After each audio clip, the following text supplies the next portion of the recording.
I also go as Dr. Psychology, and I'll be wearing my lab coat, so if you see me wandering around and you have questions, just flag me down. I'm always happy to talk about the BronNY study and the research.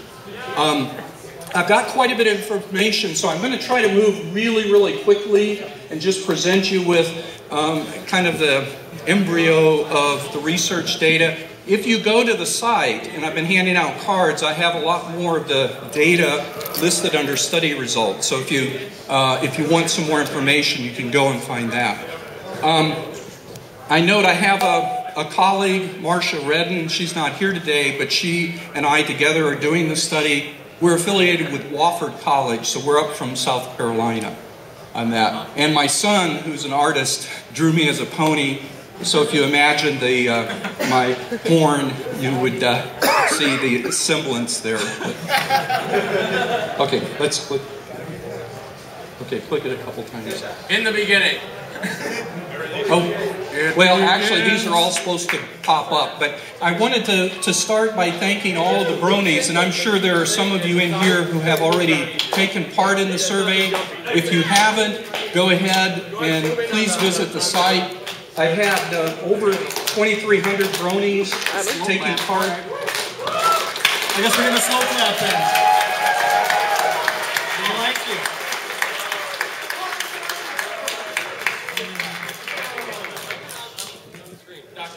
Yeah, thank you. Why aren't you part of that number yet if you're not? I don't know. Well, yeah, a lot of people probably hadn't heard about it, but the numbers are growing. And you want to go ahead and click? It's good. It looks good here. Okay, there we go. Let me real quickly, because a lot of times, not so much perhaps from BronNYs, but from non-BronNYs. What? Google? Okay. From non-BronNYs, I'll get the question, why? Why are you doing this? And so I wanted to mention real briefly the three general reasons why I undertook the survey or undertook this project.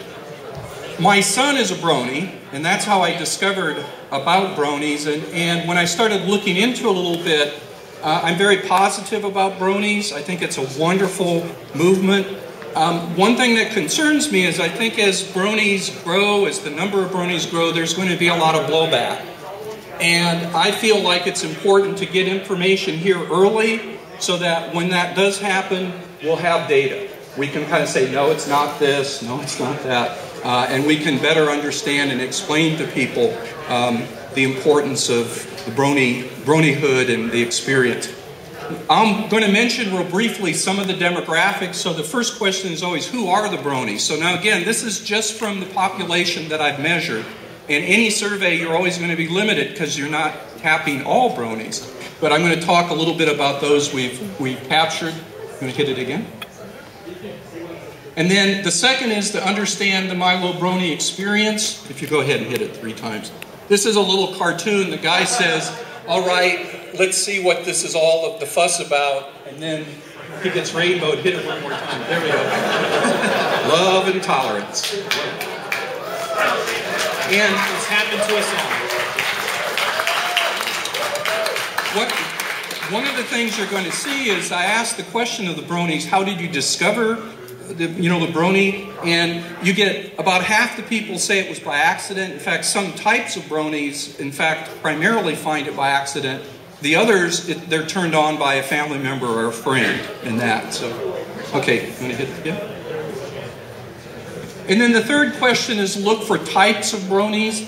And this is something that, as psychologists, we know people always do. They meet and they say, well, what kind of people are they? Or what type of people are they?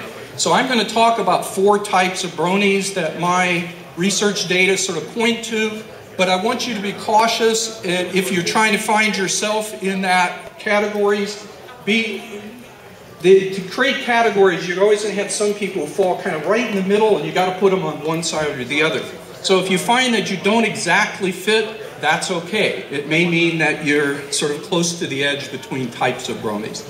Also, you have to be cautious because whenever you look talking about types, you're forcing people to fit categories that they may not exactly fit. And so you always need to be cautious there.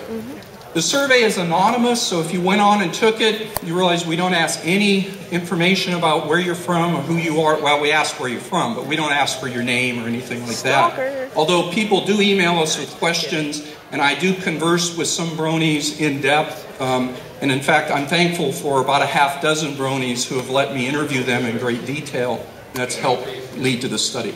Okay?